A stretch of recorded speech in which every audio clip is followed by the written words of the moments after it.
cousins, Mary and Donna. I am so overwhelmed with you all being here. My family's a big part of everything that I do. Outside of Rich, outside of our girls Miracle, outside of Paige, and Alexis and Lee, who's not here. So I do want to acknowledge you all before the end of my speech. So thank you so much for being here. To the ladies of this great chapter, I cannot tell you how thankful I am that somehow, some way, through Facebook, you all found me. So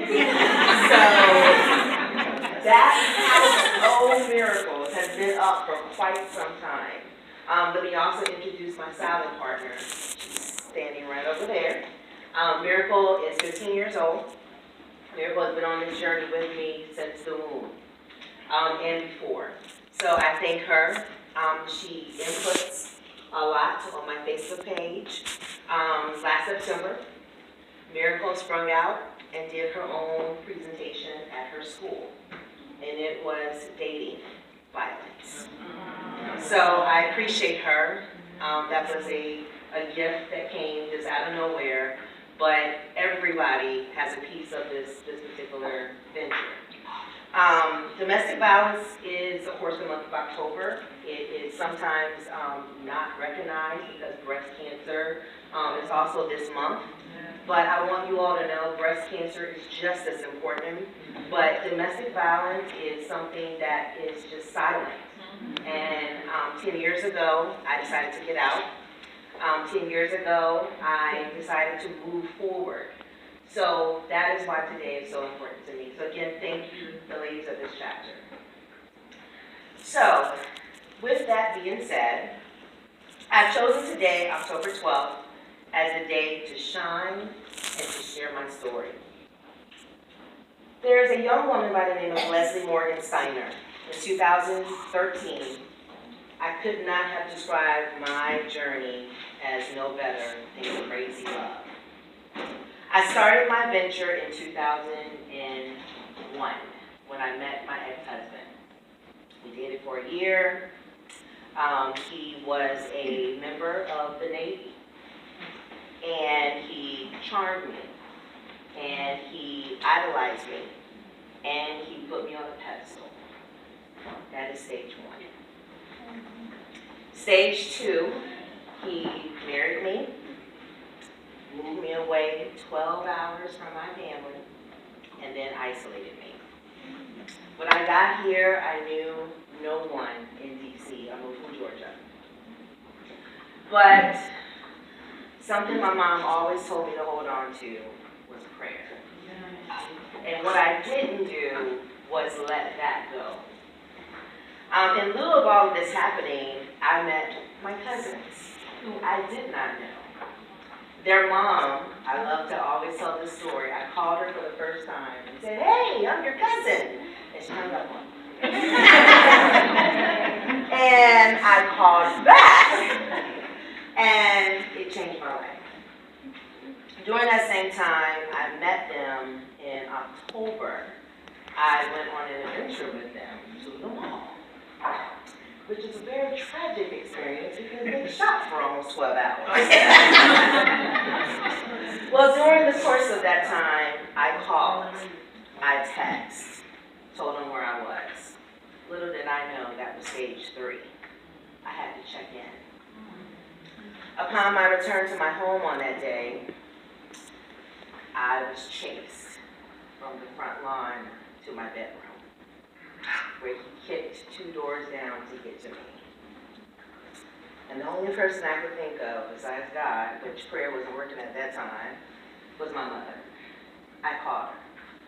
One of the most embarrassing moments of my life, but she got on that phone, she talked to me, and then she asked me to put him on the phone.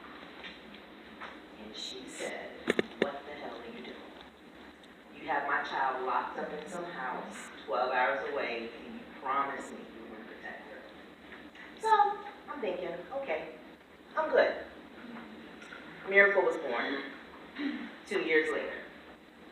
Thought we had gotten over that transition of our life, and it didn't stop there. It got to be more verbal abuse. some people don't know that verbal can be just as well as physical. It was, you had to wear this item, you had to go this place, you had to call in, check in, you had to wear a certain thing, you had to look a certain way. And I even got called into the office of the Chief Counsel of the Navy and asked, what's my problem? So on top of all of that, I didn't have no support. So I stayed. Well, that became stage 4. Didn't know that now I'm not only in a situation that I can't get out of, I had a job that he kept calling, and I lost my job. So now I'm financially strapped. I went to the court system. Hey, they're going to help me. That didn't work either.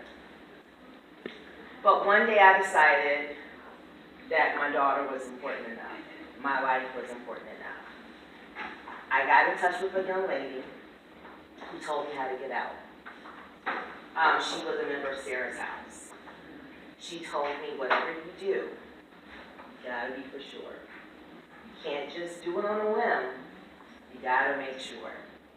So I'm here to tell survivors that when you decide to do it, you have to do it in a just way. You have to do it in a safe haven way. And you can't tell, unfortunately, that survivor. You also have to be prepared because we, for 6 months, went underground.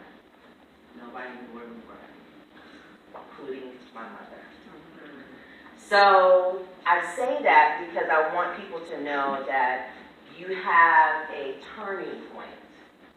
But my life, I thought, ended in 2009 when I got divorced. And I said, okay, now I'm financially strapped. I was living in my van, didn't tell my cousins who were right here in DC, and one day I decided to stop into the Department of Social Services. I became a welfare recipient, a woman who's well educated, a woman whom I thought would never be in that transition, and that moment was my turning point. I met a young man who was, I believe in that time period, he was in his late 20s. And he became my social worker. And he said, LaTron, you get a job in 2 weeks and you keep it, I'm going to be a program manager. I am going to hire you.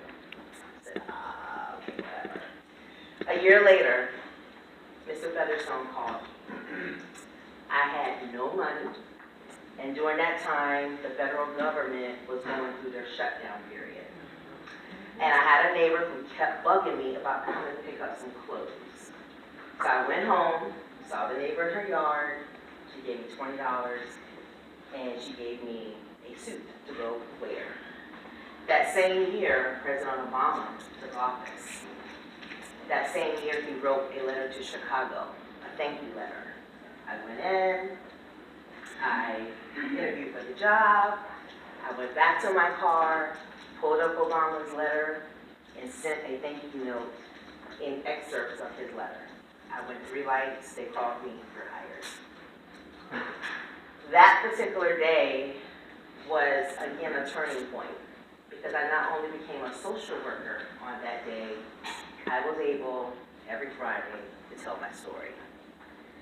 I saved over 200 women those 2 years that I was in the Department of Social Services, known as KRA organization. But I didn't stop there. I went on. I formed House for Miracles. I became a spokesperson for the Women of Silence. The cover of my business at that time was to educate women, but what they were really doing was going underground and finding shelter. That organization has empowered many women to get out. And let's just be clear, there are men that are abused as well.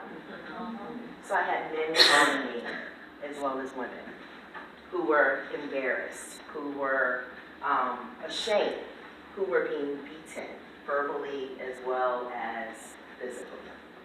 So I want you all to take this, and I want you all to remember nothing else, that if you know of someone that if you are a victim, I understand in the program on the left side of where it says program, there's a domestic violence hotline.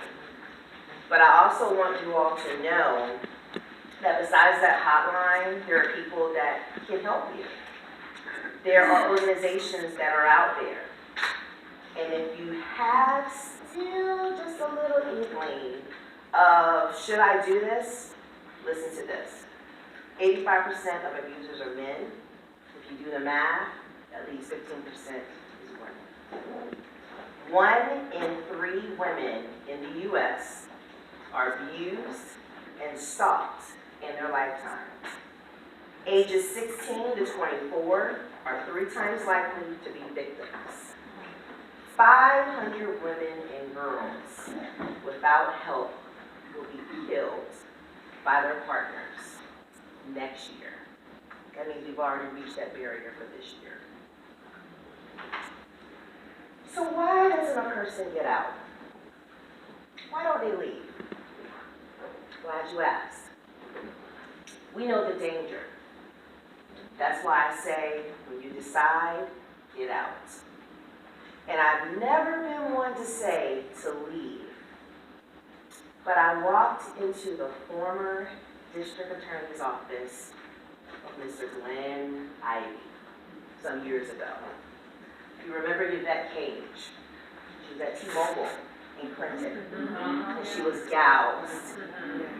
A week later, I was in his office. My daughter, I had to mention to her several times, because she hears my story all the time, that this wasn't something that I took as light. This was heavy, because my abuser threatened to chop me up and put me behind the grocery store across the street. So every day that I would go out there, that's what I would see. So the choice is either your life, because that's the end game. The end game is to get rid of you. I must say, my daughter still has a relationship with her father. I must say, 3 years ago he called and he apologized. But I told him, I forgave you a long time ago. Now it's time for you to forgive yourself.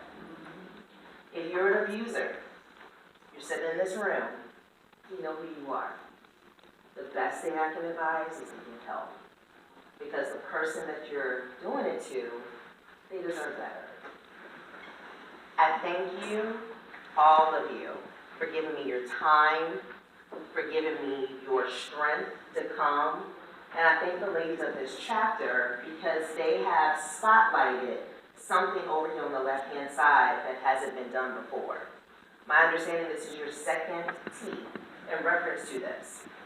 And I think it's just as worthy as any other cause. If you would like to get in touch with me, my name, of course, is in the program. It's on Facebook. House of Miracles is there as well. Please feel free to contact me.